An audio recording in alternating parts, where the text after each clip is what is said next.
Ya. Bismillahirrahmanirrahim. Assalamualaikum warahmatullahi wabarakatuh.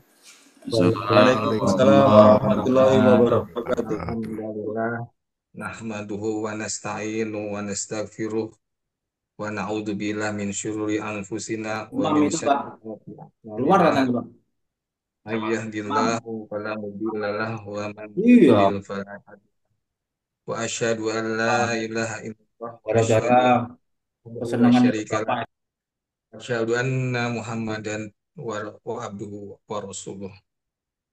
Alhamdulillahirrahmanirrahim. Kita bertemu kembali dalam kajian pekanan kita kali ini. Mohon maaf, ini MC-nya MC Ibran, MC Padahal, dadaan. padahalan. Susunan acaranya mungkin belum saya terima. Tapi insya Allah kita bisa laksanakan. Dan kajian kali ini adalah kajian tazkiyatun nafs ya, oleh Ustadz Ujang. Dan susun acara seperti biasa kita awali dengan tilawah yang akan dibawakan oleh Pak Teguh Nggih. Nggih, Teguh Nggih, siap nih Pak Teguh. siap. Dan kemudian terjemahan oleh Pak siapa, mohon maaf, Winaryo, win-win. Nario Nggih. Ye, Nah, kita ye. mulai acara kita malam hari ini Bismillah. dengan pembacaan tilawah dan terjemahan oleh Pak Teguh dan oleh Pak Winaryo.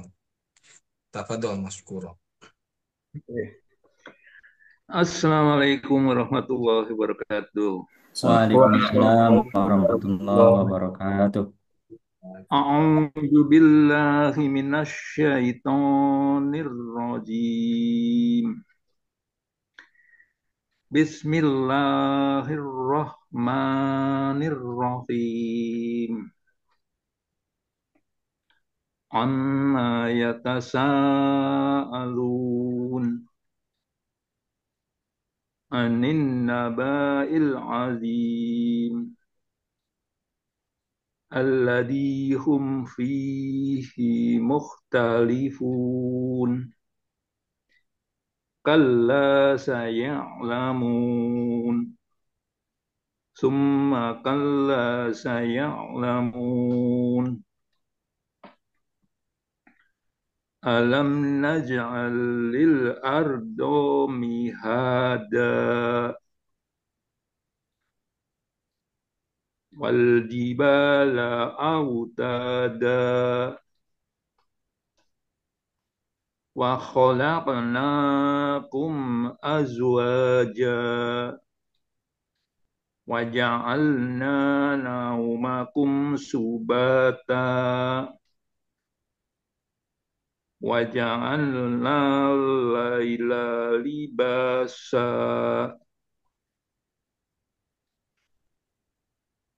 wa ja'alna nahari ma'asa Waja'alna an-nahara ma'asha.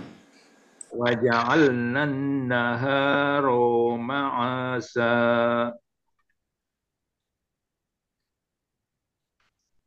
wa banayna fawqakum subhan sidada Sab'an sidada, sab'an shidada. Wabanayna.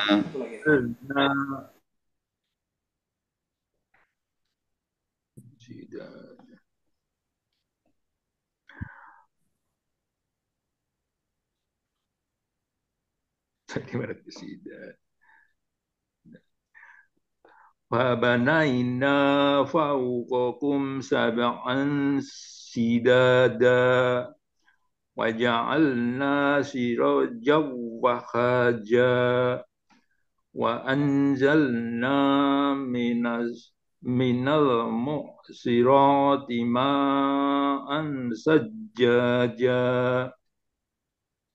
linukhrija bihi habbaw wa nabata wa jannatin alfafa inna yaumal fasli kana miqata yauma yunfakhu fis suri fatatuna afwaja wa futihatis sama'u fakanat abwaba fasuyiratil jibalu fakanat saroba inna jahannama kanat mirsoda littagina ma'aba labithina fiha ahqaba la yadukuna fiha bardaw wala syaroba illa hamiman wa faghassaqa إلا حميما وغساقا illa hamiman wa ghassaqa jazaa'a wifaqa innahum kanu la yarjuna hisaba wa kazzabu bi ayatina kizzaba wa kulla syai'in ahsaynahu kitaba faduku falan nazidakum illa adaba.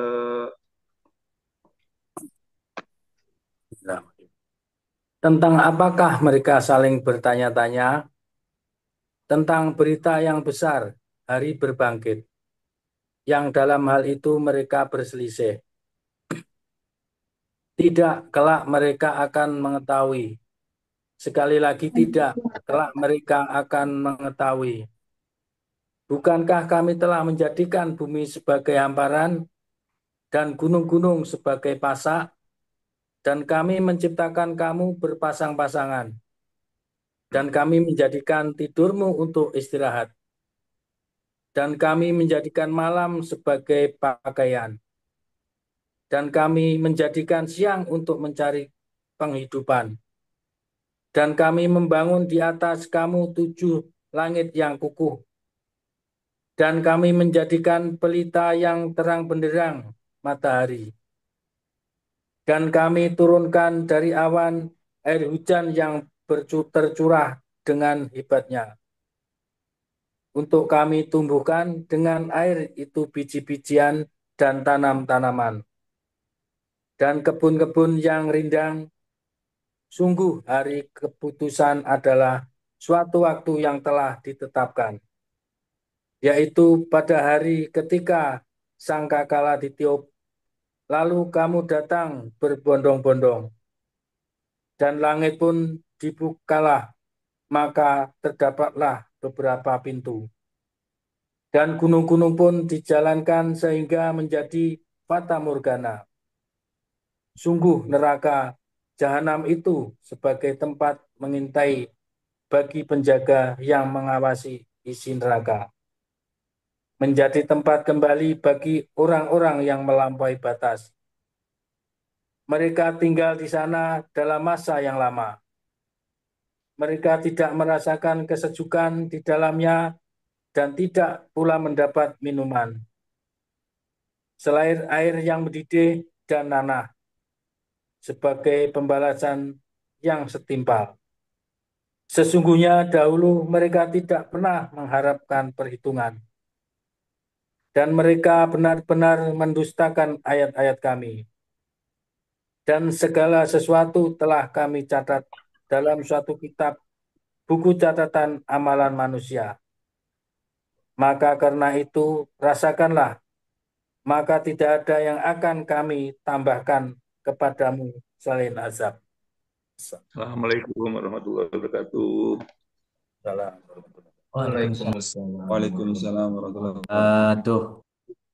Alhamdulillah kita telah mendengarkan bersama kalamullah, surat cinta ya dari Sang Kholik kepada makhluknya, dan kita harus senantiasa membaca surat-surat cinta Allah kepada kita.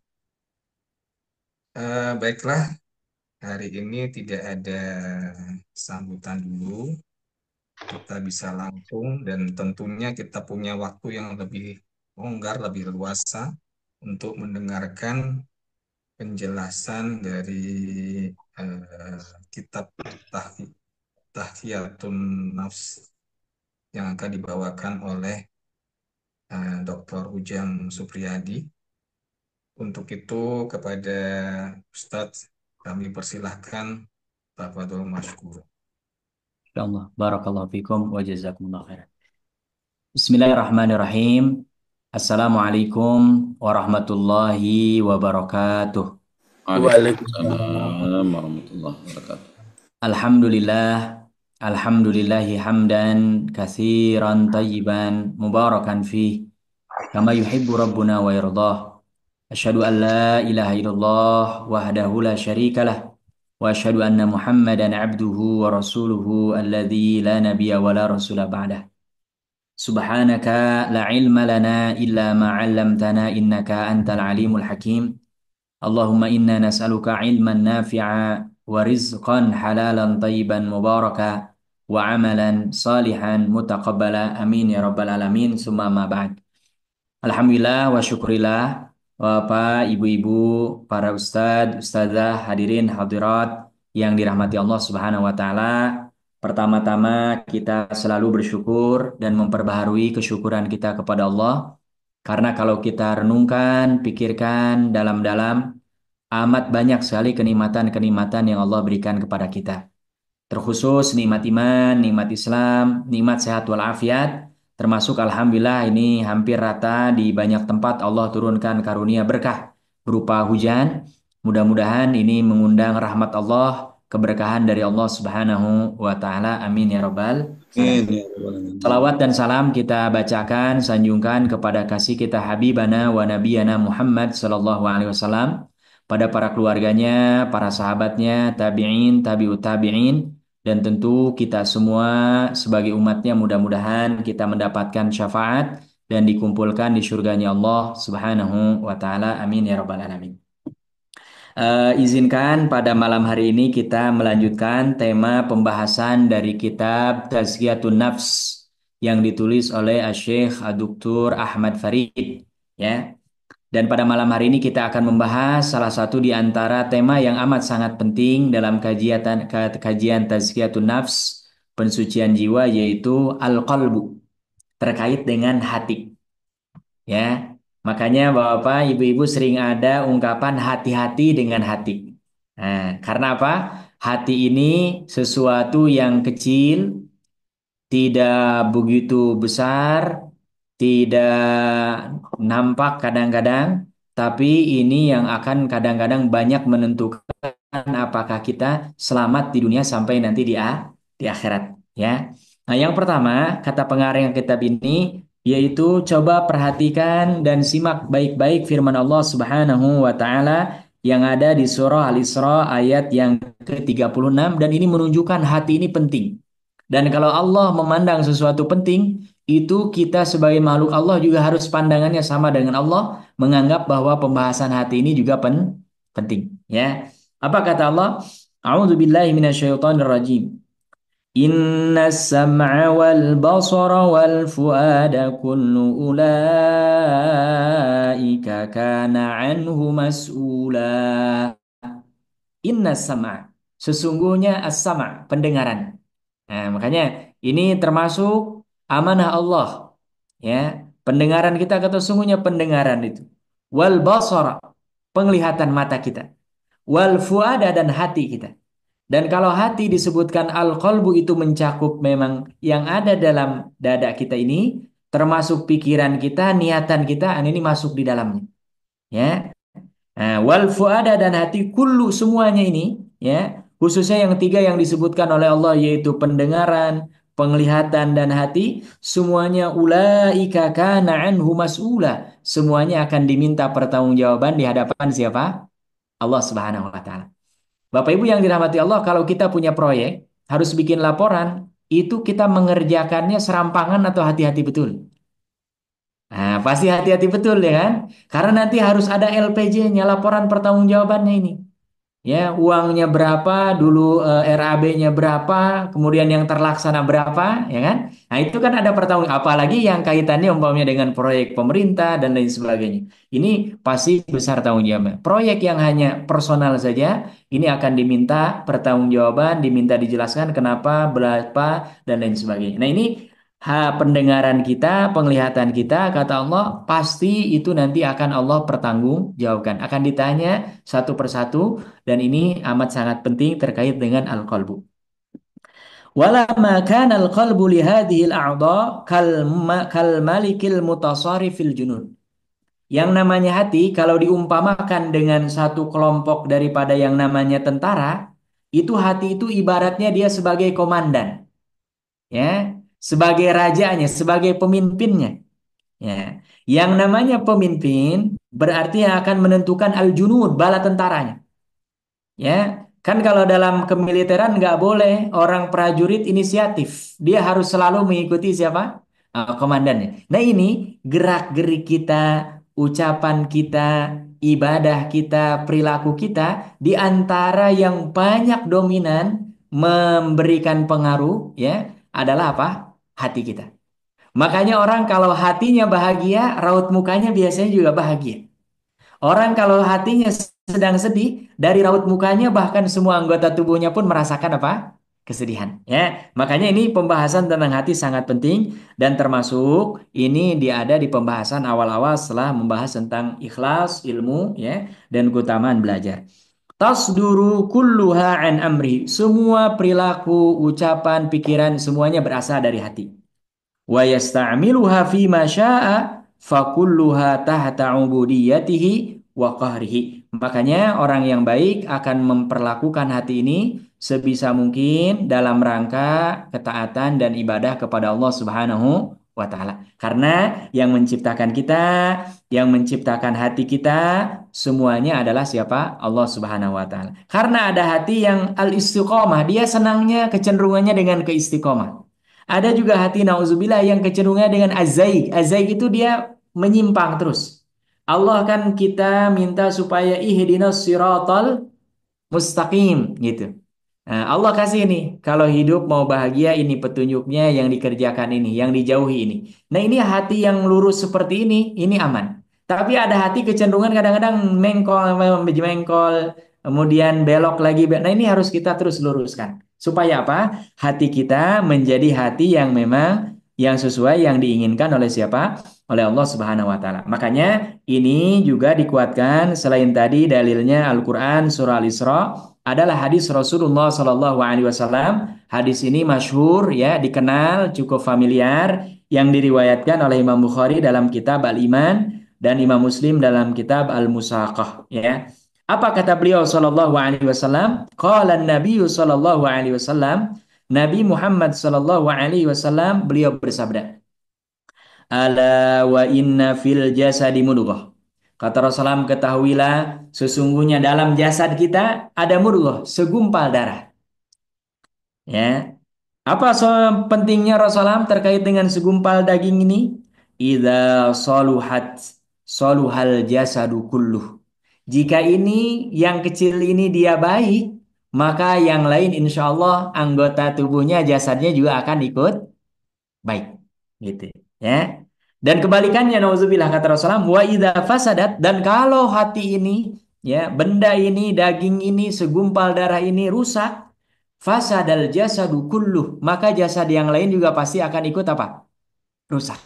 Ya, berarti ini hati ini memiliki peranan yang sangat penting, memiliki kedudukan yang pengaruhnya luar biasa. bahkan terhadap hampir seluruh jasad kita, karena ini yang menggerakkan. Apa kata Rasulullah? Benda yang disebut dengan mudghah ini, ala wahiyal qalb.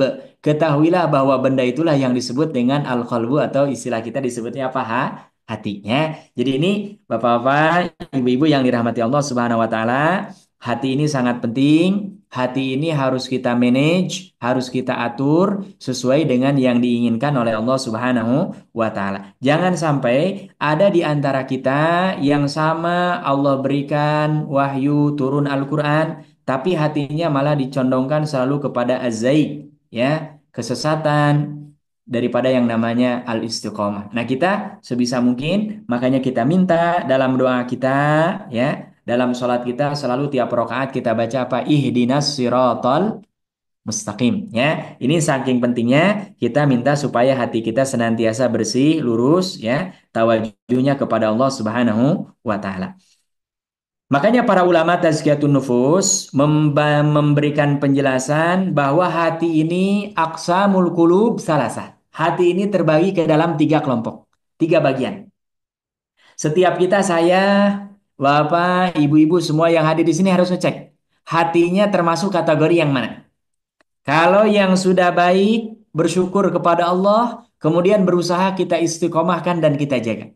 Kalau yang belum, ini berarti masih ada kesempatan dan kita memperbaiki diri, dan mudah-mudahan kita semua dimaafkan dan diampuni oleh Allah Subhanahu wa taala. Nah, coba dari 3 kategori ini kita nanti selesai dari sini masuk yang mana, ya? Karena ada indikator-indikatornya, ada tanda-tandanya yang setiap masing-masing kita menilai diri sendiri dan berusaha untuk melakukan yang namanya muhasabah, introspeksi diri, ya. Apa 3 bagian hati itu? Yang pertama, al-qalbus sahih atau al-qalbus salim. Ya. Ada hati yang disebut dengan hati yang sehat. Ya. Atau yang lebih familiar di kita dulu, bahkan menjadi icon, ya. Bahkan branding, ya, seorang dai yang terkenal di masanya yaitu Agim, ya kan? Dengan apa? MKS, manajemen kolbu salim. Nah, ini sebetulnya diambil dari sini, ya, inspirasinya, ya. Jadi ada hati yang bersih, hati yang sehat, ya, hati yang hidup, hati yang senantiasa dia sejalan dengan penciptanya, Khaliknya Allah Subhanahu wa taala, ya. Ada juga yang kebalikannya, nauzubillah, wal qalbul mayyit, hati yang mati, ya. Makanya Bapak, kalau ada orang supir ambulan, dia nggak pakai rem, nggak ada yang ngambek tuh. Kenapa? Karena yang dibawanya orang mati. Tapi kalau ada orang naik Kopaja umpamanya dulu, naik angkot, ya, supirnya kebut-kebutan, kira-kira penumpangnya marah apa enggak? Marah karena dia hidup. Tapi kalau orang ambulan karena yang dibawanya mati, ya dia nggak bisa negur gitu. Nah, ini ada hati nauzubillah yang seperti tadi mayit, dia sudah nggak bisa bergerak apa-apa, dia sudah mati, ya. Hanya nanti ada penjelasannya matinya seperti apa, ya. Nah, kemudian di antara kedua itu ada yang disebut dengan al-qalbul marid, hati yang sakit, ya. Jadi ada hati yang sehat, ada hati yang mati, ada hati yang apa? Sakit. Yang paling bagus yang pertama, yang sahih, yang salim, ya. Kemudian yang paling buruk nauzubillah yang kedua yaitu al-mayyit, hati yang mati. Kemudian yang ketiga adalah apa? Nah, hati ini yang pertengahan antara dia salim dengan dengan apa? Dengan mayyit, yaitu yang marid, yang sakit, ya. Dia hatinya hidup tapi ada penyakit-penyakit yang mungkin sebagian daripada hatinya ini ada sesuatu yang bisa menyebabkan membahayakan dirinya sendiri, ya. Nah, ini tiga bagian. Nah, penjelasannya dari yang 3 bagian, apa yang dimaksud dengan al-qalbus sahih atau al-qalbus salim? Yaitu alladzi la yanju yaumal qiyamah. Mereka yang tidak selamat di hari kiamat illa man atallahu bihi, kecuali dengan membawa hati ini, hati yang salim, hati yang bersih. Jadi orang yang hatinya bersih, ya, bisa ketahuan dia bisa meyakinkan bahwa dia di hari kiamat selamat. Bapak, ini kita semua nih masih belum jelas nih nasibnya. Sebagian saudara-saudara kita yang sudah meninggal sudah selesai urusannya itu, ya. Mereka insya Allah mudah-mudahan husnul khotimah. Ini kita nih masih baina-baina, antara-antara. Ini mungkin bisa jadi nauzubillah, ya, kalau suul khotimah. Tapi kita senantiasa berdoa kepada Allah. Mudah-mudahan kita dibimbing, termasuk, ya, kita hadir dalam kajian malam ini dalam rangka ikhtiar kita, usaha kita, ya, menjalankan perintah Allah untuk belajar, dan ini salah satu sarana supaya hati kita ini bersih, hati kita ini hidup, hati kita ini berfungsi sesuai dengan yang diinginkan oleh penciptanya, ya. Jadi kita kalau selamat di hari kiamat, pasti hatinya adalah hati yang sahih. Apa dalilnya? Firman Allah Subhanahu wa taala di surah Asy-Syu'ara ayat 88 sampai 89. Allah berfirman, "Yauma la yanfa'u malun wala banun illa man atallaha biqalbin salim." Subhanallah. Kata Allah, "Yauma la yanfa'u malun wala banun." Ada hari di mana tidak memberikan manfaat yang namanya mal, harta, wala banun, dan juga keturunan, yaitu hari kiamat. Ya. Jadi hari kiamat kalau orang di dunia semakin banyak hartanya, semakin banyak anaknya, itu biasanya levelnya, kemudian kenikmatannya, kemuliaannya bertambah. Tapi kalau di akhirat, ini kalau memang tidak digunakan ketika dunia dalam rangka ibadah kepada Allah, sesuai dengan petunjuk Allah, ini malah tidak akan memberikan manfaat apa-apa. Ya, Bapak, mungkin ini yang kita anaknya banyak, sakit, ada yang nengokin, nggak bisa anak pertama, ada anak kedua, nggak bisa yang jauh, ada yang dekat, gitu ya. Nah, kan ada manfaatnya tuh. Kalau di akhirat, nah kita kalau tidak sama-sama beriman, justru nauzubillah, bukan malah memberikan manfaat, malah boleh jadi justru akan apa? Mendakwah kita, justru malah akan memberatkan hisaban kita kepada Allah Subhanahu wa taala. Ya, makanya kata Allah, di hari di mana tidak bermanfaat harta dan juga keturunan illa kecuali. Nah, ini ada pengecualian. Man atallah, siapa yang datang kepada Allah biqalbin salim, dengan hati yang bersih, dengan hati yang selamat, dengan hati yang senantiasa ingat kepada Allah Subhanahu wa taala. Apa indikatornya? Annahul qalbul ladzi min kulli syahwatin, yaitu hati yang selamat dari seluruh syahwat. Ya, tapi syahwat ini dibagi dua, ada yang positif, ada yang negatif. Ya, semua kita oleh Allah Subhanahu wa taala, Bapak Ibu, manusia pasti punya syahwat. Karena yang tidak punya syahwat hanya siapa? Malah malaikat. Ya, kalau kita pasti punya syahwat. Nah, makanya setiap syahwat yang tukhalifu amrallahi wa nahi, yang berseberangan, bertolak belakang dengan perintah Allah dan larangan Allah. Jadi kalau ada syahwat, ini sudah bertentangan dengan perintah dan larangan Allah, kita ikuti, itu kita bisa mengatakan, oh berarti hati kita ini hati yang apa? Nggak bersih. Karena orang hati yang bersih, yang selamat, yang terhindar, yang jauh daripada mengikuti syahwat, yang bertolak belakang dengan perintah dan larangan siapa? Allah Subhanahu wa Ta'ala. Jadi kalau kita sholat taat Allah, itu berarti kalbunnya kalbun apa? Salim, sahih. Tapi kalau ada orang waktu azan, waktu sholat nggak sholat, nah ini dia sudah mengikuti syahwatnya. Syahwat umpamanya ingin bermain, syahwat ingin berleha-leha, syahwat ingin mengerjakan hal-hal yang lain, dan dia sampai lalai melupakan kewajibannya, itu apa? Sholat, ya. Nah makanya ini kita mudah-mudahan insya Allah masuk ke dalam yang pertama, yaitu al-qalbus salim, ya. Selain daripada syahwat, juga terbebas dari yang namanya min kulli syubhah tu'aridu khairahu. Dari setiap syubhat, syubhat itu sesuatu yang belum jelas, belum pasti, ya, atau sesuatu yang bisa mengancam kebaikan kita. Nah, ini disebutnya syubhat. Syubhat itu bahasa umumnya remang-remang, sesuatu yang orang masih bikin bimbang, gitu ya.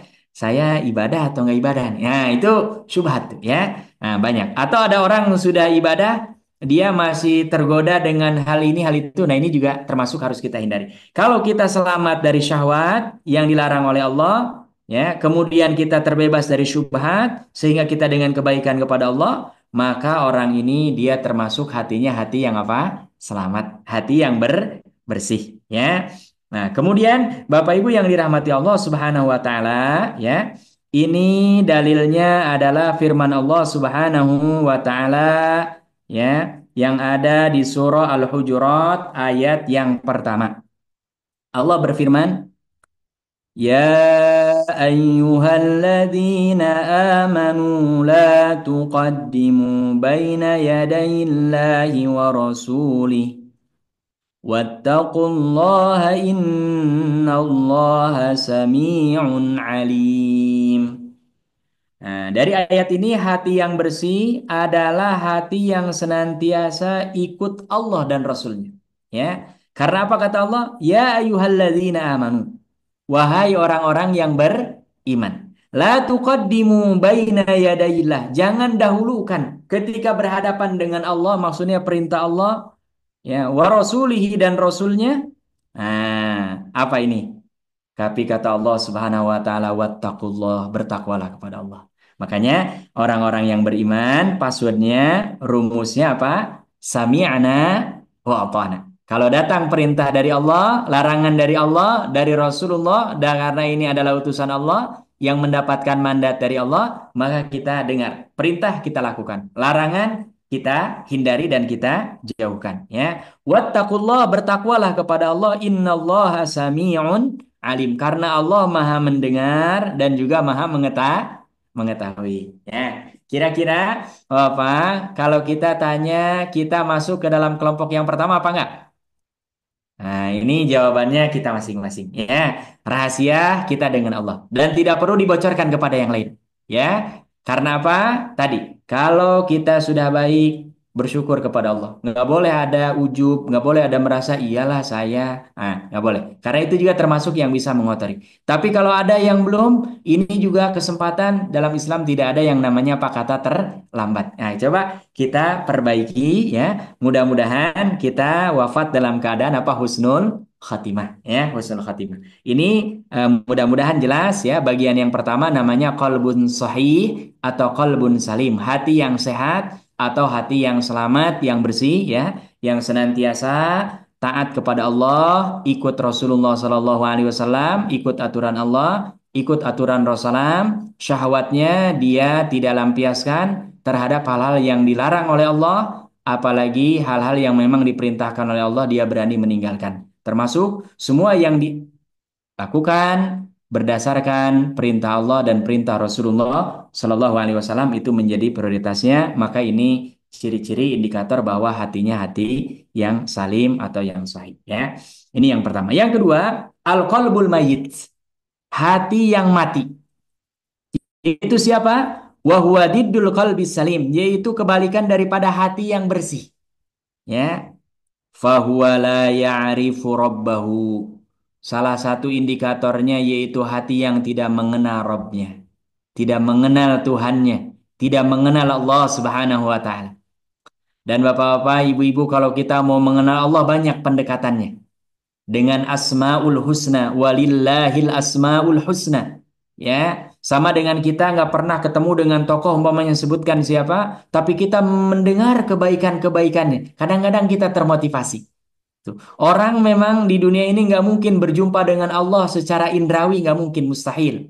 Ya, tapi dia bisa mengenal Allah, melihat Allah dengan ada tanda-tandanya, umpamanya alam. Yang paling sederhana kita mudah setiap hari melihat. Coba tatap langit ini, yang mana panjangnya, lebarnya terbentang dari ujung barat sampai ke ujung timur. Bapak, cek ada tiangnya apa enggak? Nggak ada. Ya, ini berarti menunjukkan yang menciptakannya maha segala-galanya. Karena rumah kita yang kecil saja, yang umpamanya besar, paling mungkin besarnya berapa meter saja, hitung pasti tiangnya banyak. Padahal ini langit ini terbentang luas, tapi tidak ada tiangnya. Nah, ini menunjukkan ada penciptanya, dan penciptanya nggak mungkin arsitek.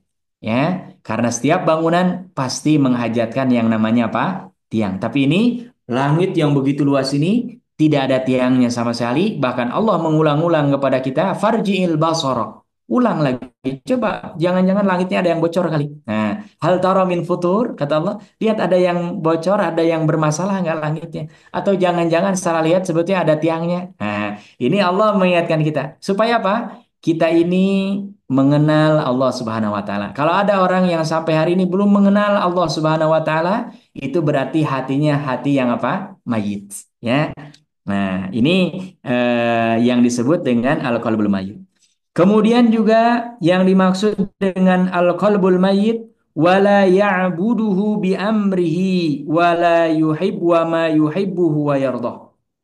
dia tidak beribadah sesuai dengan perintahnya. Ya, jadi ada di antara kita yang ibadah, tapi ibadahnya nggak sesuai dengan petunjuk Allah dan Rasulullah. Nah ini juga dia hatinya hati yang mati. Karena apa? Ciri-ciri agama samawi, agama yang turun dari langit, ada wahyu, ada perintah-perintah yang kadang-kadang nggak logis. Tapi kalau kita tahu itu perintah dari Allah, diyakini kebenarannya secara keilmuan, maka kita wajib menunaikannya. Gitu ya. Nah, tapi ini ada sebagian orang yang nauzubillah, dia tidak menyembah Allah, tidak beribadah kepada Allah, ya. Bahkan tidak ada yang namanya mahabbah, kecintaan kepada Allah, wa yardah, mengharapkan ridhonya Allah Subhanahu wa taala. Ya, jadi dia kosong ya daripada apa? Yang namanya menghambakan diri kepada Allah Subhanahu wa taala. Bal huwa waqifun ma'a syahawatihi. Akan tetapi dia berdirinya, jalannya, tegaknya, lurusnya selalu bersamaan dengan mengikuti syahwatnya. Jadi kalau ada orang yang diikuti syahwatnya, bukan ini kata Allah boleh atau enggak. Ini kata Allah halal atau haram. Ini kata Allah termasuk yang diperintahkan atau dilarang. Pokoknya apa yang syahwatnya mau, dia ikutin. Nah ini termasuk hatinya yang apa? Mati. Gitu. Karena apa? Tadi hati yang hidup itu dia patokannya ini Allah ridho apa enggak. Ini Allah perintahkan atau Allah larang. Nah, tapi kalau orang sudah hatinya mati, dia nggak mikir. Ya, makanya ini biasanya sampai ke dalam keseharian akan nampak. Orang kalau hatinya mati, nyari harta, nggak mikir halal apa haram, ah sama saja. Ya, boleh apa nggak boleh? Ah, ini mah yang penting dapat. Ya, melanggar aturan nggak melanggar aturan, ah yang penting kita dapat jatahnya. Nah ini berarti sudah mengikuti syahwatnya sampai kepada hal-hal yang jelas-jelas dilarang oleh Allah umpamanya, maka ini termasuk hati yang apa mati. Ya. Walau kana fihi sakhata rabbihi wa ghadabihi. Walaupun dengan dia mengikuti syahwatnya ini akan mengundang sakhatullah, Allah murka. Wa ghadabihi, dan Allah marah. Karena Bapak Ibu ada dosa-dosa yang memang Allah marah dan Allah tunjukkan di dunia.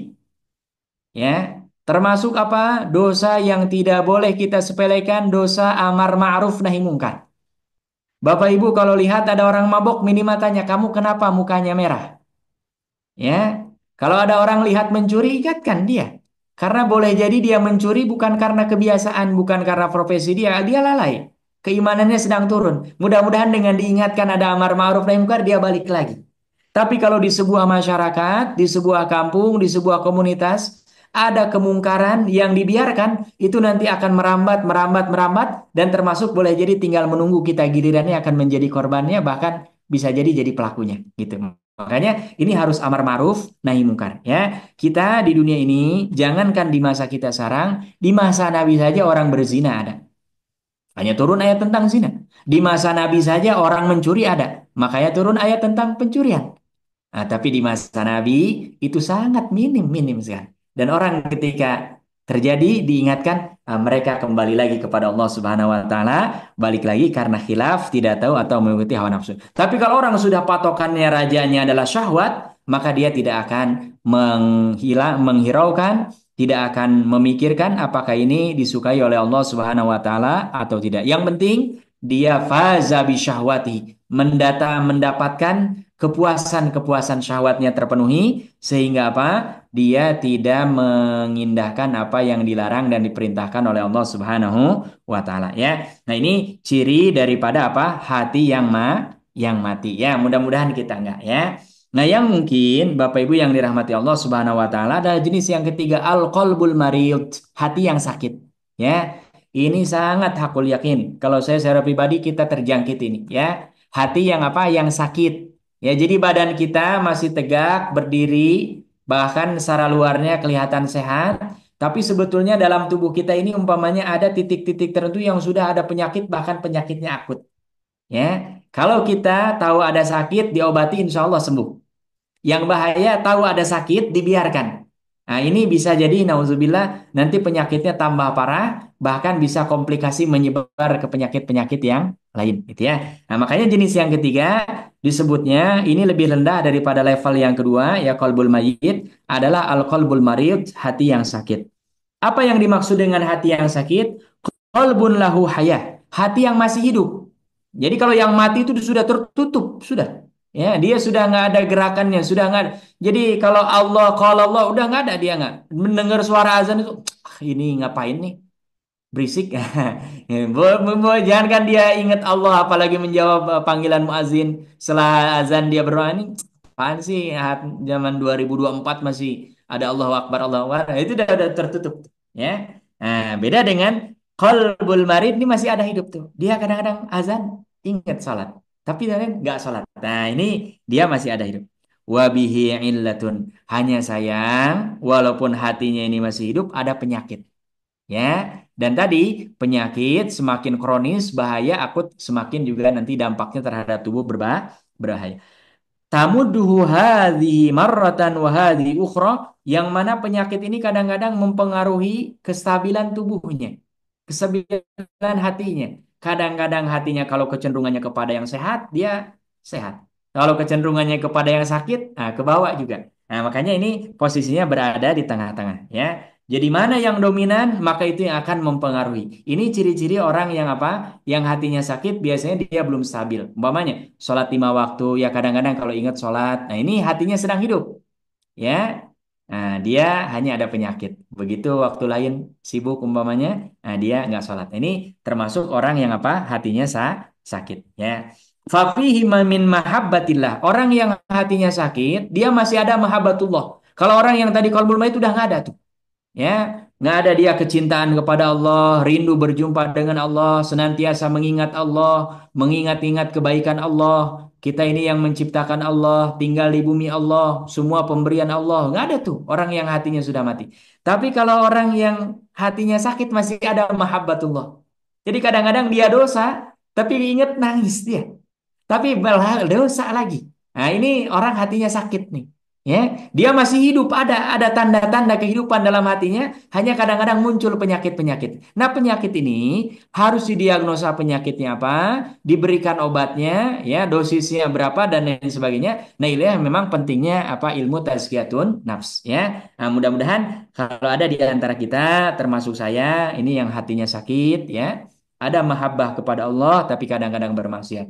Wal imanu bihi, dan mengimani Allah Subhanahu wa taala, wal ikhlasu lahu, dan kadang-kadang ada ikhlas kepada Allah, wa tawakkul alaih, kadang-kadang juga bertawakal kepada Allah, ma huwa madatu hayatihi. Oh, ini bisa dikatakan bahwa hatinya sebetulnya masih ada tanda-tanda kehidupan, ya. Beda dengan yang pertama, ya. Kalau yang kedua tadi yang di atas, ya, dia sudah tidak ada kehidupan sama sekali sehingga hatinya betul-betul mati, ya. Nah, dari tiga jenis ini, Bapak Ibu yang dirahmati Allah Subhanahu wa taala, ya, kita harus sudah mulai mendeteksi dan menanyakan kepada diri kita masing-masing. Apakah hati saya termasuk hati yang sehat atau hati yang bersih? Atau hati saya termasuk hati yang mayit, mati, atau hati saya termasuk hati yang marid, yang sakit? Nah, masing-masing ini setiap kita pasti tahu jawabannya dari indikator-indikator yang tadi sudah disebutkan, ya. Nah, kemudian bab selanjutnya, alamatu maradil qalbi. Ciri-ciri hati yang sakit, ya. Karena tadi kalau orang beriman kemungkinan nih larinya ke sini nih.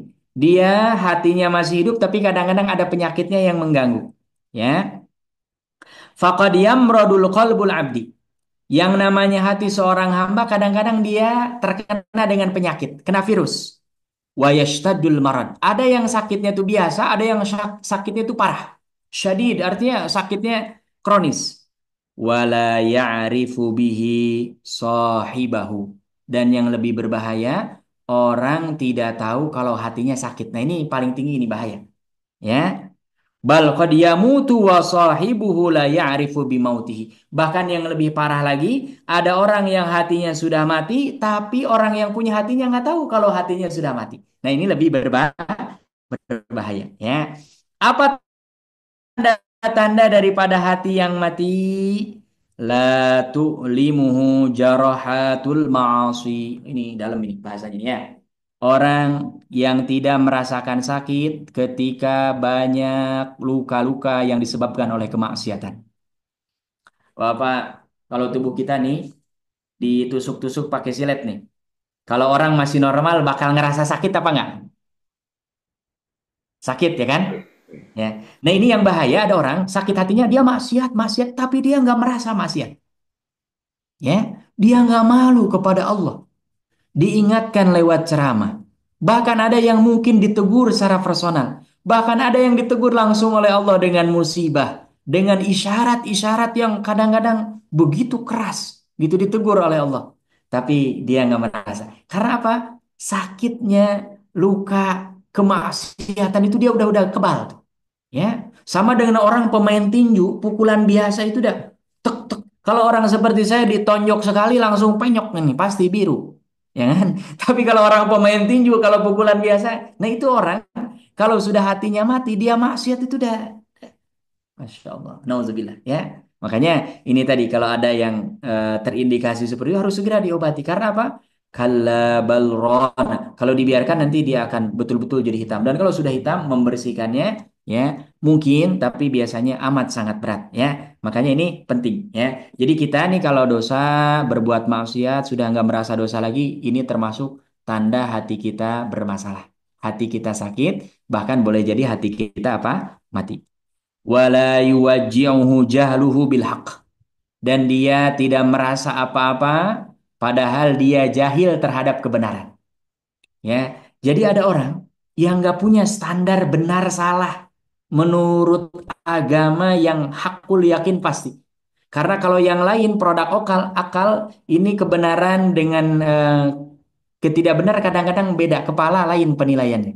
Tapi ada kebenaran yang mutlak yang bersumber kepada wahyu pun dia nggak tahu. Dan dia nggak tahu itu nggak merasa ada masalah dalam dirinya. Subhanallah. Ya, nah ini berat ya. Makanya inilah pentingnya, kembali ke babi yang lalu, pentingnya apa? Tolabul ilmi. Karena kalau kita nggak tolabul ilmi kan kita nggak tahu mana yang hak, mana yang batil, mana yang benar, mana yang tidak. Ya, wa qaidihil batilah, dan termasuk keyakinan-keyakinan yang batil pun dia nggak tahu. Ini kenapa kamu ini, kenapa kamu itu, dia nggak tahu. Padahal itu secara logika saja mau bertentangan dan lain sebagainya. Apalagi kalau sudah dihadapkan dengan firman Allah Subhanahu Wa Taala, hadis-hadis Rasulullah disimpulkan oleh para ulama. Ini ada orang yang memang tidak merasa ya bahwasannya dia jahil daripada kebenaran. Ya. Idlam idza kana hayyan, karena orang kalau hatinya hidup ta'allam, dia akan merasakan sakit. Itu ada sensitif kerasa. Seperti tadi kita ditusuk silat tuh nggak mungkin nggak sakit. Ya, walaupun silat kan halus kecil gitu. Apalagi kalau umpamanya kena pisau, apalagi kalau golok, apalagi kalau pedang, itu pasti sakitnya terasa.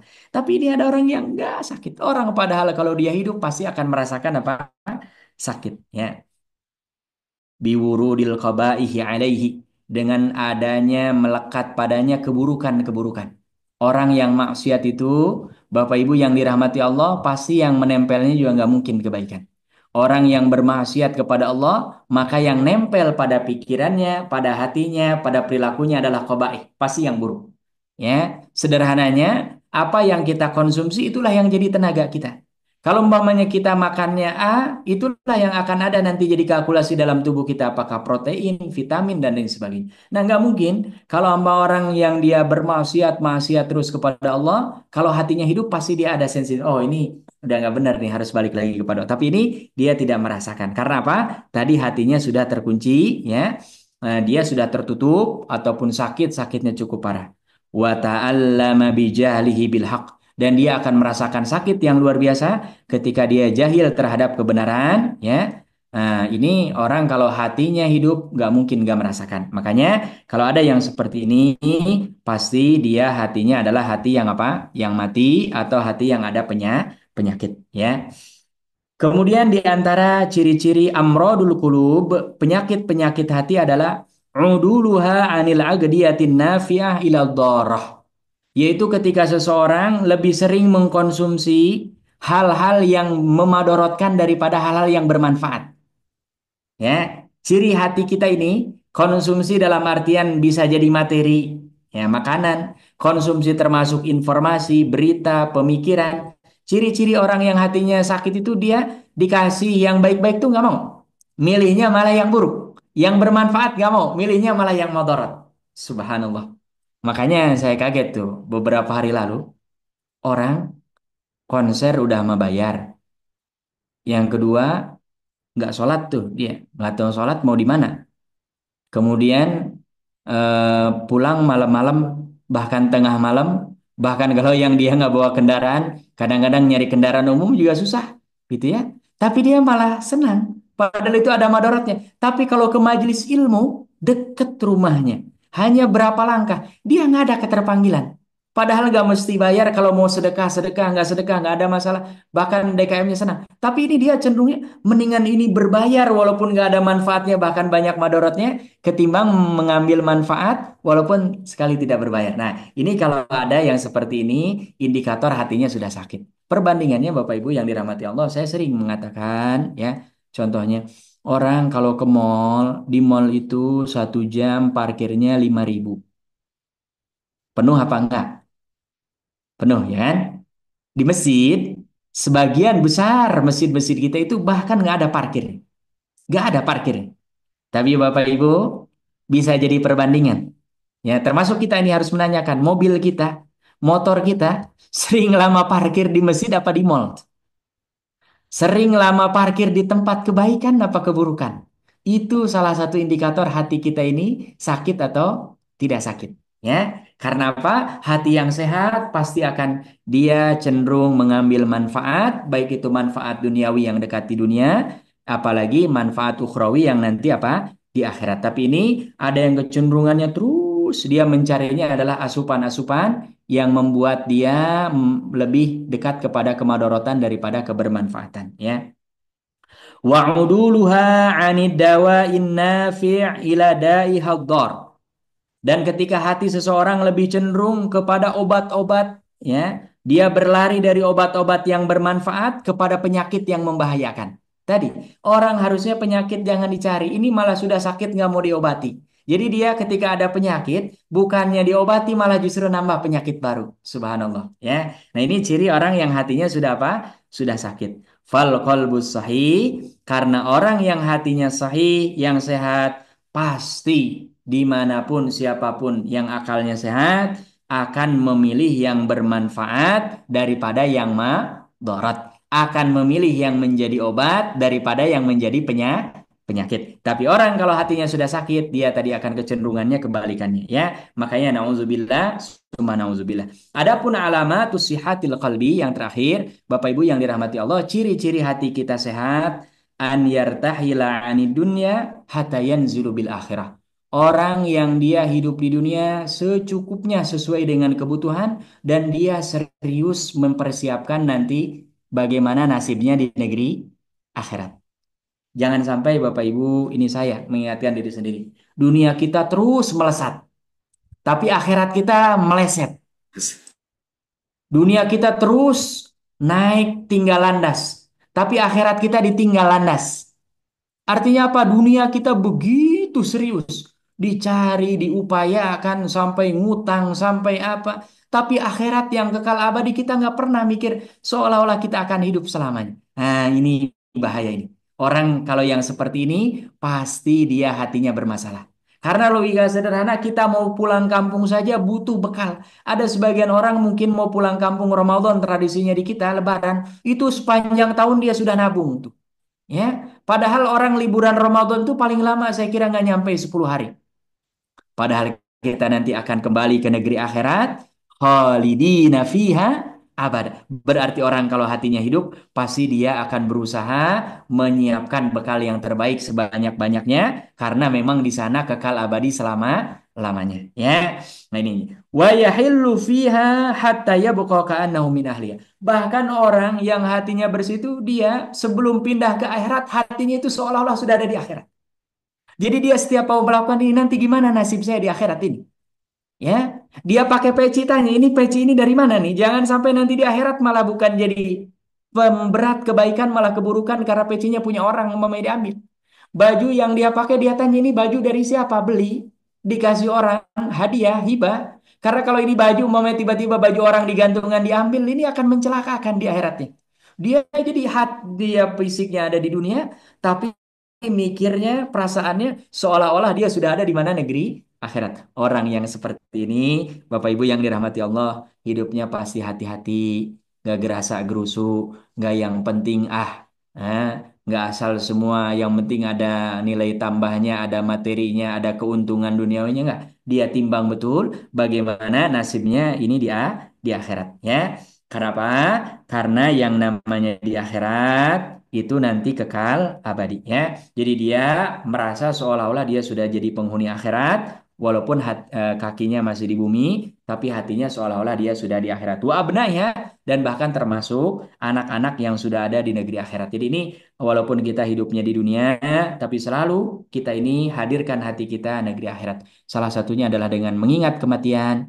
Bapak Ibu yang dirahmati Allah Subhanahu wa taala, kita sekarang hidup di dunia, sebelum ke akhirat ada alam pemisah namanya alam barzakh, ya. Ini salah satu di antara yang paling jitu bisa mengingatkan kita adalah sering kita mengingat-ingat kematian, ya. Makanya ada pesan dari Abdullah bin Umar radhiyallahu anhu, kun fid dunya ka'annaka gharib. Jadilah orang yang engkau hidup di dunia seorang seperti seorang yang asing. Kita kalau asing musafir di suatu tempat kan nggak lama-lama, gitu ya. Kita butuh istirahat, istirahatnya cukup 1 jam, 1 jam setelah itu berangkat lagi. Butuh 1 hari, 1 hari setelah itu berangkat lagi. Beda dengan orang yang merasa mukim, diem aja, rumahnya di sini. Gitu. Nah ini kita harus memperlakukan dunia ini seolah-olah kita ini adalah apa? Gorib, orang yang aneh, orang yang memang bukan ahli penduduk itu. Aw'abiri sabilin, atau orang yang memang sedang musafir di perjalanan dan dia berhenti sejenak. Ya, pasti ini nggak mungkin lama karena dia pasti akan melanjutkan perjalanannya. Kalau kita bisa menghadirkan hal-hal yang seperti ini, senantiasa ingat Allah, senantiasa berzikir kepada Allah, senantiasa beribadah kepada Allah, hadir di majlis ilmu, berkumpul dengan orang-orang soleh, termasuk ikhtiar kita. Alhamdulillah ini semua minimal 2 pekan, 1 pekan 2 kali ini ada majlis Al-Quran, ini dalam rangka menghidupkan hati kita supaya apa? Supaya hati kita tetap hidup. Karena apa? Bapak Ibu yang dirahmati Allah, lihat ikan laut. Ikan laut begitu dia diangkat dari air itu langsung kelepak-kelepak mati. Hati kita ketika jauh dari Allah, kelepek, kelepek, kelepek, bisa jadi mati. Dan yang dikhawatirkan mati, mati, mati, kita untuk menghidupkannya lagi susah. Karena umpamanya ada orang yang hidup ditiupkan oksigen, di apa, ini orang kalau sudah semakin jauh, semakin sulit, ya. Makanya dari pengajian pada malam hari ini, kita simpulkan yang pertama hati terbagi 3, hati yang sehat, hati yang bersih, yang kedua adalah hati yang mati, dan yang ketiga adalah hati yang sakit. Hati yang sehat ada tanda-tandanya, indikatornya. Di antaranya tadi dia senantiasa mengingat Allah Subhanahu wa taala, dia selalu berusaha meyakinkan dirinya bahwa nanti datang di hari kiamat dengan hati yang bersih. Kalau ada hati yang mati, adalah hati yang tidak pernah terhubung dengan Allah, kufur nikmat kenikmatan Allah, tidak pernah merasakan kehadiran Allah Subhanahu wa taala, sehingga dia terombang-ambing dengan syahwat dan hawa nafsunya. Kemudian yang ketiga adalah hati yang sakit, hati yang dia ada iman, ada mahabbah kepada Allah, tapi kadang-kadang banyak, sedikit, ini tergantung kondisinya, sama dengan penyakit. Kadang ada penyakit biasa, ada penyakit yang akut, ada yang hanya cukup dengan minum obat yang dari warung saja, ada yang harus sampai dioperasi, bahkan operasinya berkali-kali. Nah ini kondisi daripada hati yang sakit memang berbeda-beda, tapi hati yang sakit masih ada kehidupan keimanan di dalamnya, hanya memang dia terkontaminasi dengan virus-virus kemaksiatan dan dosa kepada Allah Subhanahu wa taala. Mudah-mudahan Allah Subhanahu wa taala memberikan kepada kita hati yang bersih. Dan kalau ada di antara kita hatinya sudah sakit, mudah-mudahan Allah sembuhkan. Kalau ada di antara kita yang hatinya mungkin mati pada waktu tertentu, saat tertentu sibuk dengan dunia, sibuk dengan urusan-urusan yang melalaikan kita dari Allah, mudah-mudahan Allah berkenan menghidupkan hati kita. Dan ini kita umat Rasulullah SAW diberikan perbedaan dengan umat-umat yang lain. Kalau umat-umat lain begitu mereka maksiat diingatkan tidak mau balik lagi, sudah langsung turun azab. Kita insya Allah sampai nanti nafas terakhir kita, Allah memberikan kesempatan, membuka peluang untuk kita balik lagi kepada Allah, taubat lagi seburuk apapun hati kita. Allah Maha Tawwab, Maha Ghafur, Maha Rahim, ya. Allah Maha segala-galanya. Insya Allah kalau kita datang dengan hati yang tulus, menghamba kepada Allah, mengakui dosa-dosa kita, hakul yakin Allah akan mengampuni dosa kita, bahkan kita seolah-olah tidak punya dosa, dengan syarat taubatnya adalah taubatan nasuha. Wallahu taala ala wa alam. Jika nanti ada yang ingin menanyakan, menambahkan, berdiskusi, ya, atau ada yang punya pengalaman pribadi ataupun yang lain yang insya Allah bisa menguatkan apa yang tadi disampaikan, falyatafaddal masykura. Maka dipersilahkan dan insya Allah ini banyak manfaatnya. Wallahu taala ala wa alam. Dikembalikan kepada MC. Barakallahu fikum wa jazakumullah khair. Nah, Alhamdulillah. Terima kasih Ustadz Ujang atas penjelasan tentang hati, ya. Insya Allah Ustadz yang di sini semoga semua tergolong mempunyai hati yang sehat dan hati yang atau kolbun salim. ini ya Allah. Amin ya Allah. Insya Allah. Dan sekarang kita masih punya banyak waktu, ya, masih setengah jam. Jadi harus kita manfaatkan dengan baik waktu ini, termasuk untuk memperbaiki hati. Nah, barangkali dari para peserta pengajian ada yang ditanyakan, sudah ada yang masuk lewat chat. Monggo dipersilahkan, sebentar saya bacakan dulu. Assalamualaikum warahmatullahi wabarakatuh. Dari Pak Waalaikumsalam warahmatullahi wabarakatuh.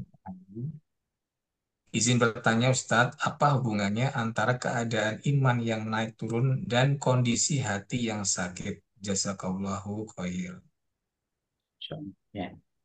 Dalam pembahasan terkait dengan keimanan, ada kaidah yang disepakati oleh para ulama, al-imanu yazidu wa yanqus.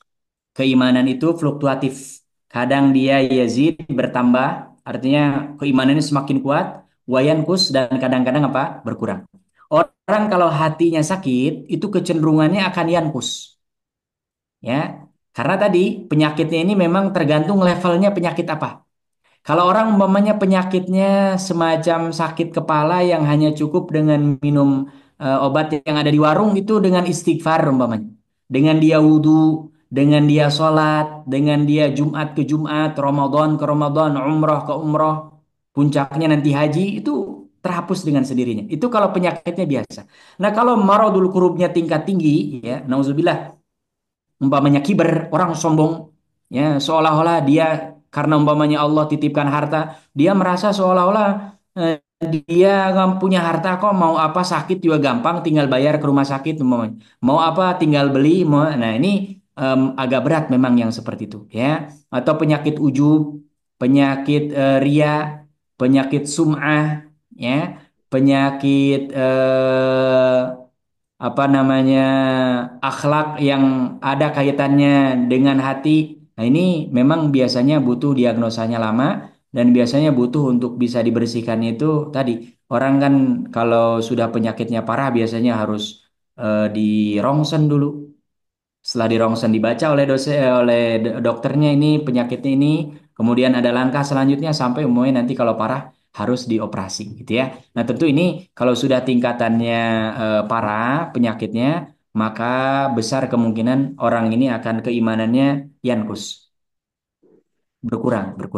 Tapi kalau dia pandai mengintrospeksi diri, muhasabah, ya, mudah-mudahan bisa selamat. Bahkan nanti dengan sendirinya minimal normal dulu, stabil dulu. Kemudian setelah itu bisa yazid keimanannya naik lagi, gitu. Pokoknya patokannya begini Bapak. Kalau gambaran sederhananya kita, kalau naik mobil, ya, mobilnya bagus. Tapi kalau kacanya burem, ya kan, itu walaupun cc-nya tinggi kita bisa lari kencang apa nggak?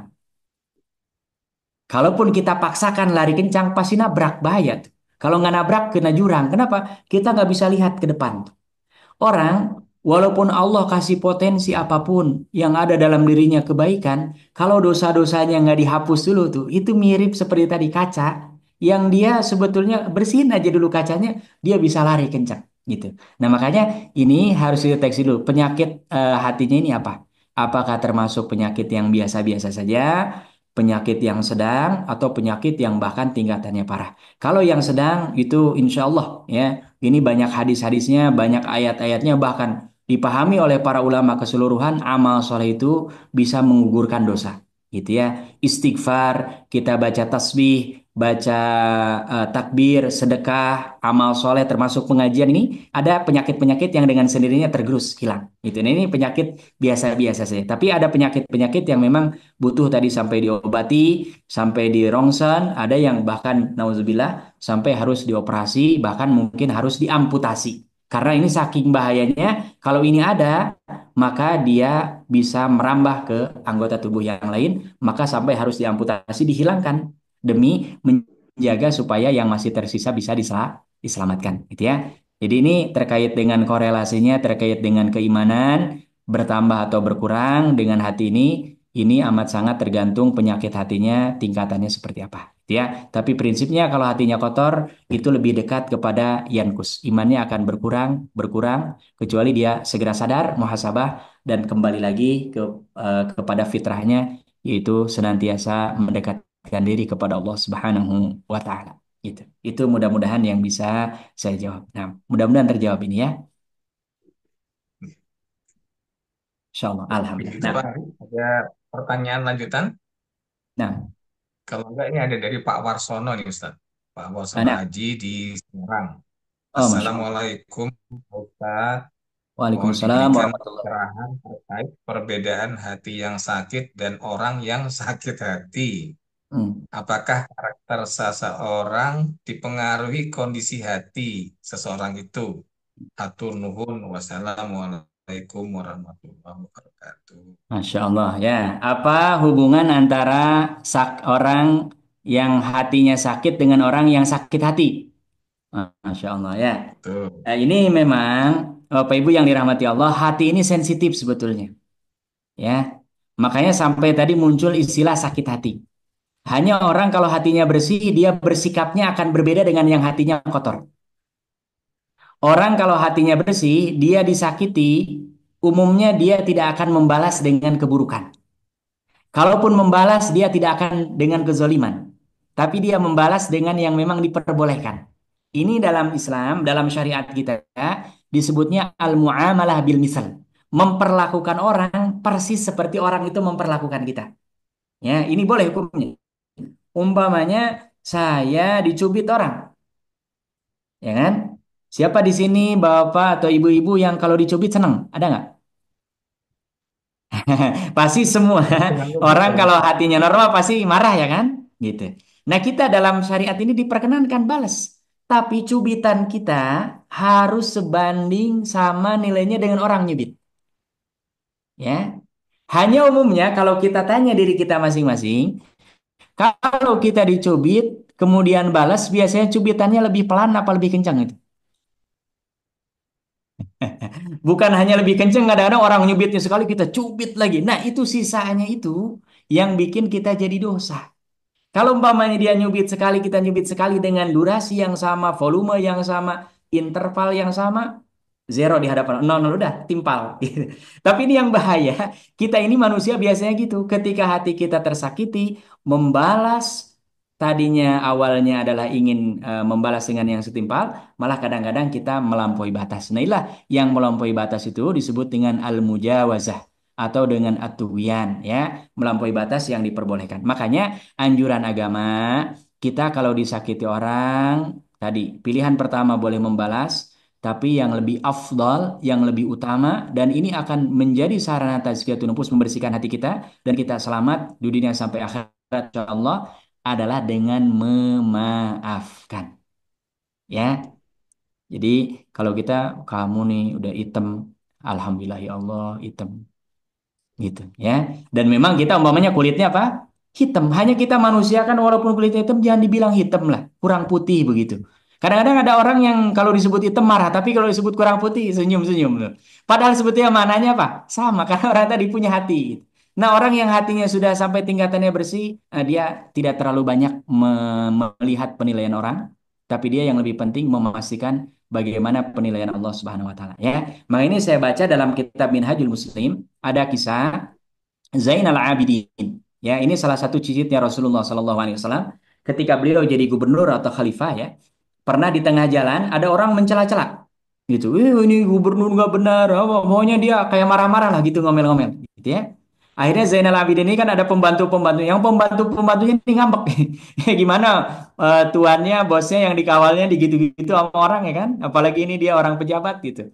Malah ini yang pengawal-pengawalnya marah-marah bahkan mau digebukin gitu, mau ditangkap. Apa kata Ali Zainal Abidin? Kata dia, tinggalkan Iben. Saya tanya, ya, kamu kenapa?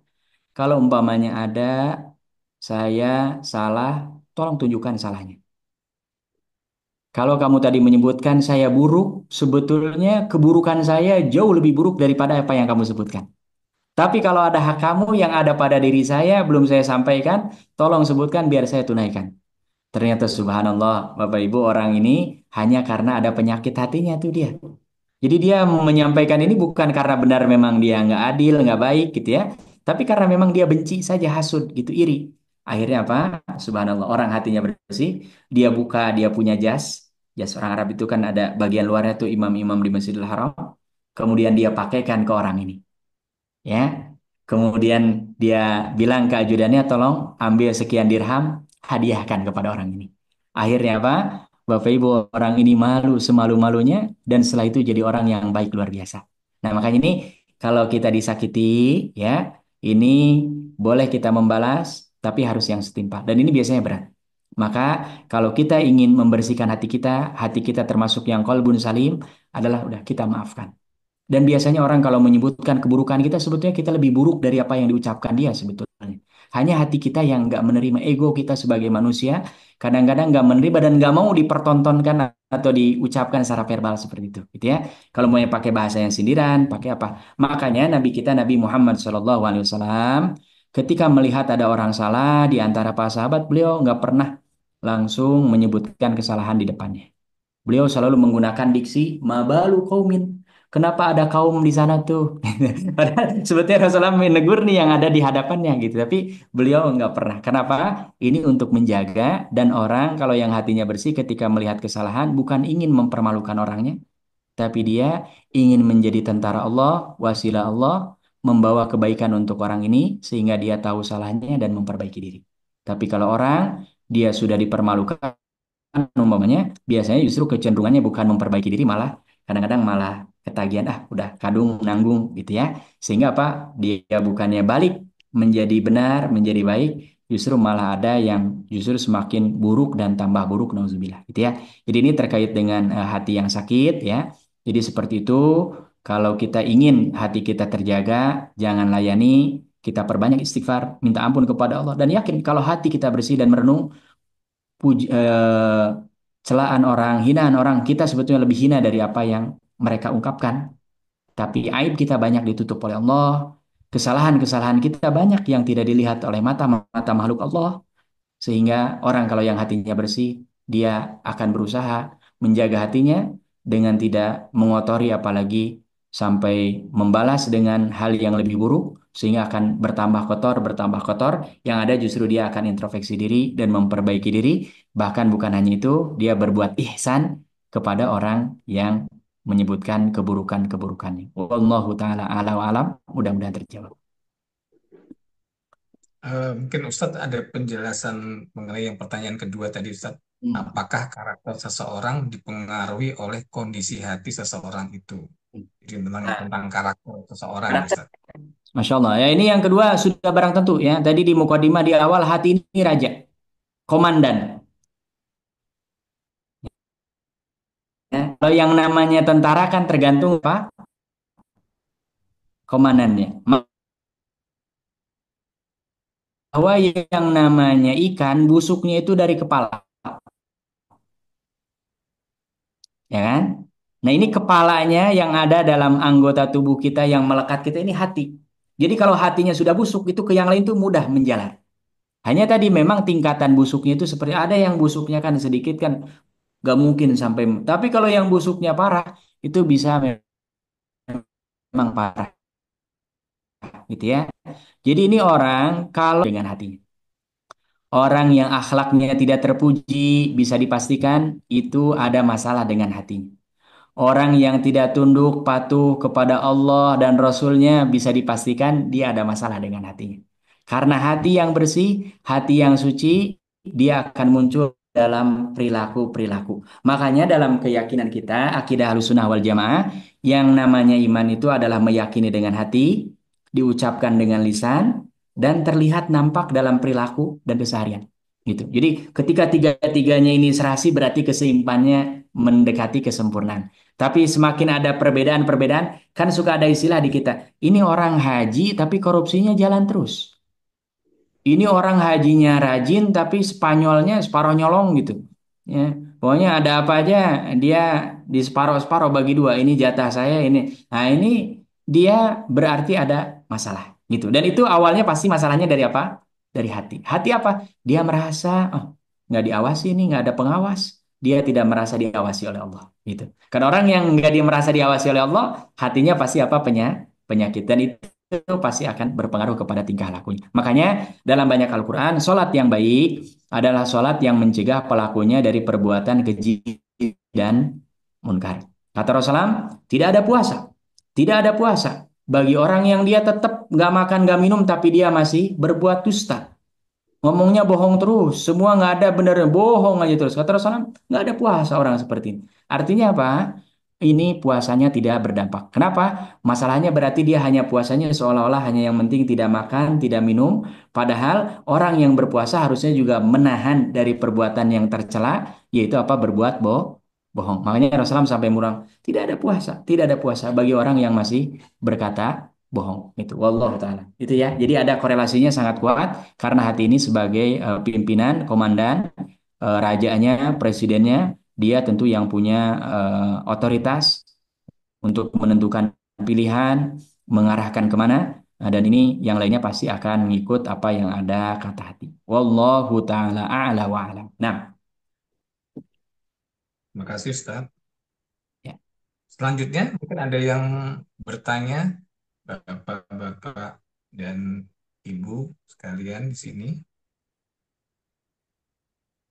Soalnya kalau kita bertanya itu membantu yang lain. Nah, ini Dicek. biasanya ada yang lupa. Ya sudah Oh ya. iya betul yang ditanyakan. Masya Boleh Allah. Mas Rindra, saya apa nih? Monggo, monggo Pak Ibu Ah, silakan. monggo, Masih, monggo. masih ada waktu ya. Assalamualaikum Ustaz. Banyak Mas, banyak waktu. Waalaikumsalam warahmatullahi wabarakatuh. Baik Ustaz, sehat walafiat Ustaz. Ustaz, eh, dalam apa namanya zaman sekarang itu kan banyak orang berinteraksi ya, Ustaz ya.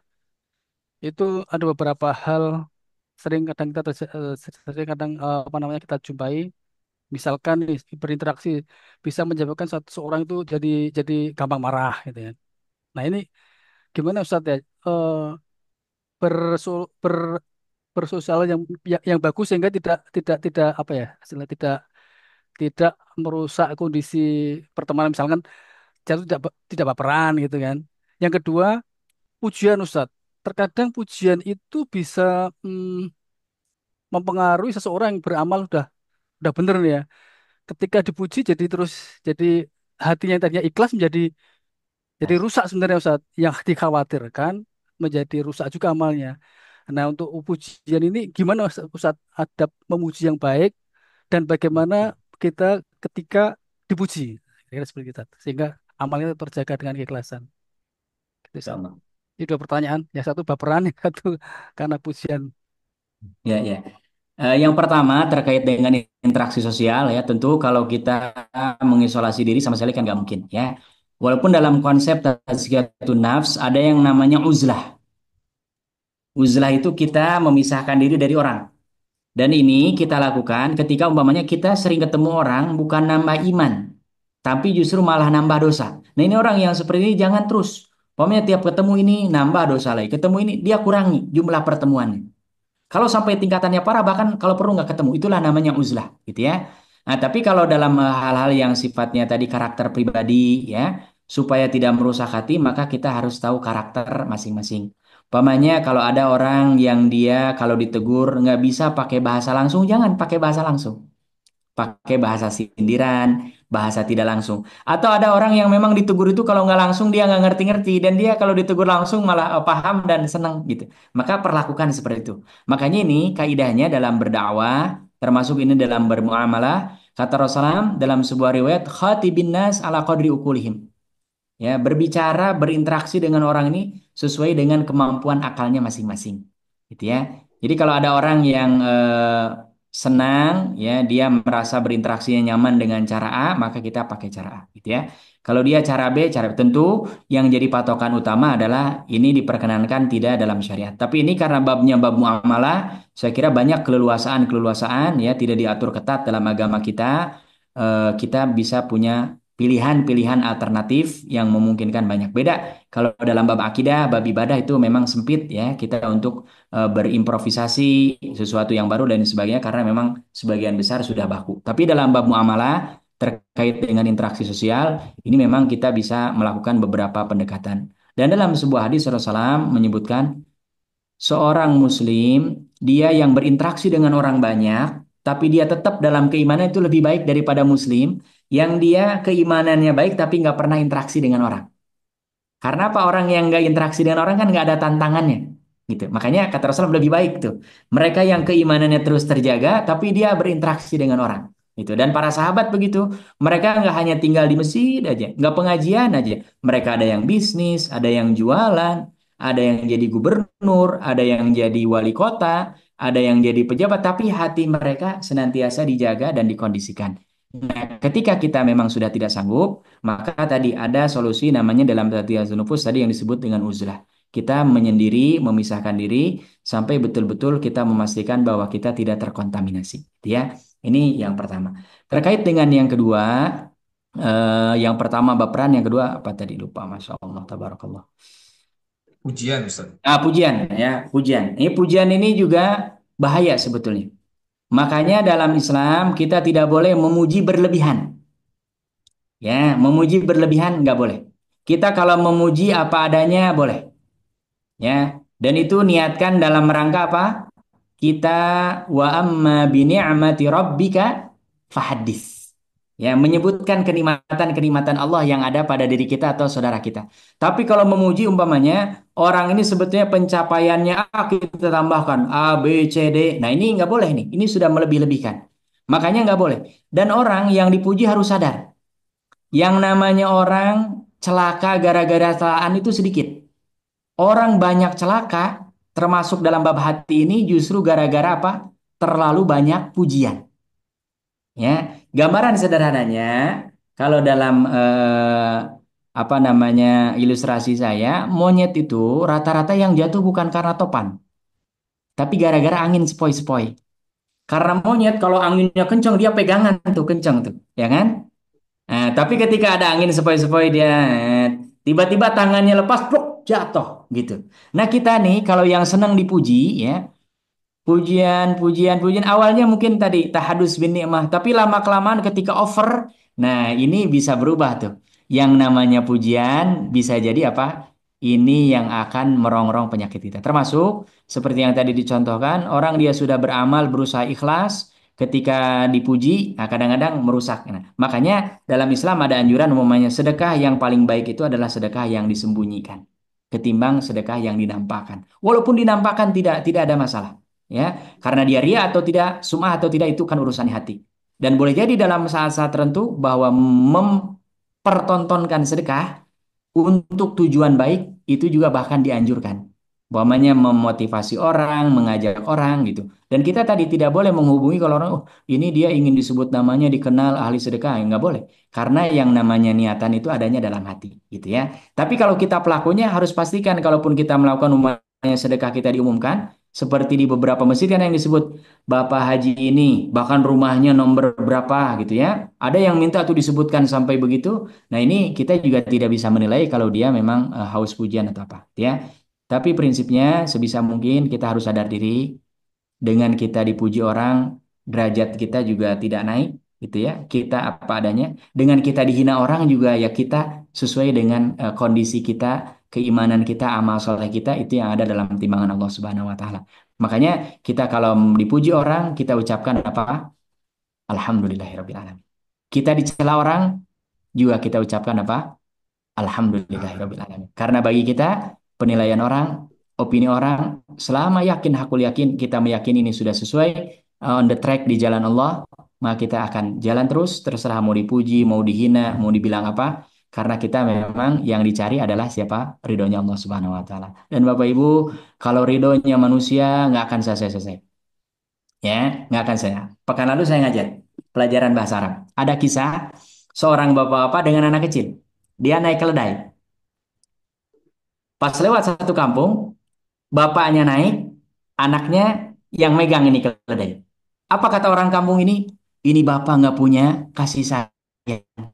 Anak yang kecil marah suruh jalan, dia enak-enak naik di atas apa? Keledai. Turun tuh bapaknya, ya kan? Anaknya suruh naik. Lewat ke kampung yang kedua, kata orang kampung, ini anak nggak sopan. Orang tua suruh jalan, dia naik-naik di atas apa? Keledai. Gitu. Akhirnya apa? Ini bapak dengan anak akhirnya turun dua-duanya tuh. Lewat kampung yang ketiga, ini orang gila. Orang nggak punya akal, otaknya nggak ada. Kenapa? Punya tunggangan, nggak ada yang naik. Buat apa dia bawa tunggangan? Gitu. Akhirnya kata bapaknya, wahai anakku, kita kalau dengar opini orang, ini kalau nanti nih kita nih angkat ini keledai, ya kan? Ini kita angkat keledai, nah, orang pasti akan komentar, ini orang sudah gila, keledai harusnya ditunggangi malah diangkat gitu. Makanya pelajarannya kata bapak ini ya kita memang jangan terlalu menghiraukan pujian celaan orang yang selama kita yakini benar, apalagi sesuai dengan tuntunan agama itulah yang dilakukan. Ya, karena kadang-kadang nggak apa-apa kita ini diuji, namanya pengajian biasa ini, tumben nih ngaji. Nah, kita jangan terpengaruh tuh. Ngaji itu udah amal soleh jalan. Gitu ya. Atau umpamanya ada yang lain kita dulunya, nauzubillah maksiat, sekarang nggak datang gitu.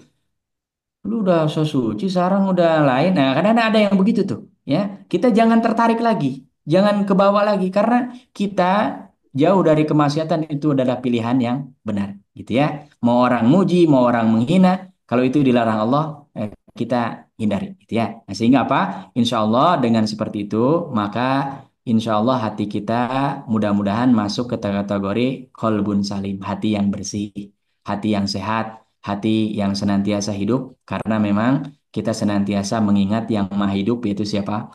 Allah Subhanahu wa Ta'ala. Amin ya Rabbal Alamin. Mudah-mudahan terjawab ini ya. Ya, terima kasih Ustadz. Gimana Alhamdulillah. Pak Yudi? Sudah puas dengan jawabannya ya? Sudah. Terima kasih Ustaz. Jazakallah. Barakallahu fikum. Barakallahu fikum. Nah, Baik, mungkin ini waktunya juga sudah tinggal sedikit. Mungkin bisa kita akhiri pembahasan kita malam ini. Dan mohon Ustadz Ujang untuk bisa menutup dengan doa. Mungkin juga sekalian kalau ada peserta yang sakit, kita bisa doakan supaya segera diangkat penyakitnya. amin ya Allah. Dan juga kita diberkahi dengan ilmu serta hati yang sehat. Amin. Silakan kita Baik, mohon kita doa. akhiri majelis ini Bapak Ibu yang dirahmati Allah Subhanahu wa taala dengan sama-sama berdoa kepada Allah, mendoakan diri kita masing-masing, pasangan kita, anak keturunan kita, keluarga kita, saudara kita, seluruh kaum muslimin muslimat mudah-mudahan senantiasa dijaga oleh Allah, mudah-mudahan senantiasa kita di jalan yang ridho Allah Subhanahu wa taala. Kalau ada di antara kita, saudara kita yang sudah meninggal, mudah-mudahan Allah jadikan kuburnya raudhah min riyadil jannah. Kalau Amin. sakit mudah-mudahan Allah berikan kesembuhan, angkat penyakitnya. Dan kalau ada Amin. yang hilang apapun dari kita mudah-mudahan Allah ganti dengan yang lebih baik. Yang Amin. sedang sulit mudah-mudahan Allah berikan kemudahan. Dan yang paling penting kita bermohon kepada Allah mudah-mudahan kita senantiasa dibimbing oleh Allah supaya husnul khatimah. Alhamdulillahirabbil alamin. Allahumma shalli ala Muhammad wa ala ali Muhammad kama shallaita ala Ibrahim wa ala ali Ibrahim fil alamin innaka Hamidum Majid. Allahumma ighfir lil muslimina wal muslimat Amin. والمؤمنين والمؤمنات الأحياء منهم والأموات إنك سميع قريب مجيب دعوات Amin. اللهم اغفر لنا ولوالدينا وارحمهم كما ربونا صغارا اللهم اغفر لنا ولإخواننا الذين سبقونا بالإيمان ولا تجعل في قلوبنا غلا للذين آمنوا ربنا إنك رؤوف رحيم Amin. اللهم إنا نسألك رضاك والجنة ونعوذ بك من سخطك والنار اللهم آت نفوسنا تقواها وزكها أنت خير من زكاها أنت وليها ومولاها Amin. اللهم إنا على ذكرك وشكرك وحسن عبادتك ربنا لا تزغ قلوبنا بعد إذ هديتنا وهب لنا من لدنك رحمة إنك أنت الوهاب اللهم إنا نسألك حسن الخاتمة Amin. اللهم إنا نسألك حسن الخاتمة Allahumma inna nas'aluka husnal khatimah wa na'udzu bika min su'il khatimah. Rabbana taqabbal minna innaka antas samiul alim wa tub alaina innaka antat tawwabur rahim. Rabbana atina fid dunya hasanah wa fil akhirati hasanatan wa qina adzaban nar. Subhana rabbika rabbil izzati amma yasifun wa salamun alal mursalin. Walhamdulillahi Rabbil Alamin. Barakallahu fikum wa jazakumullah khairan. Assalamualaikum warahmatullahi wabarakatuh. Waalaikumsalam warahmatullahi wabarakatuh. Terima kasih Ustadz. Ustaz. Kita sudah sampai pada akhir dari acara malam ini. Kami ucapkan terima kasih atas kehadiran semua peserta. Dan saya juga mohon maaf bila ada khilaf dalam selama membawa acara ini. Dan kita tutup dengan doa kafaratul majelis. Subhanakallahumma wa bihamdika Astaghfiruka wa atubu ilaik. Terima kasih sekali lagi. Terakhir, salam kita, salam sehat, semangat, salam berkah kuliah Indonesia. Wassalamualaikum warahmatullahi wabarakatuh. Waalaikumsalam warahmatullahi wabarakatuh. warahmatullahi wabarakatuh. Matur nuwun, Ustaz.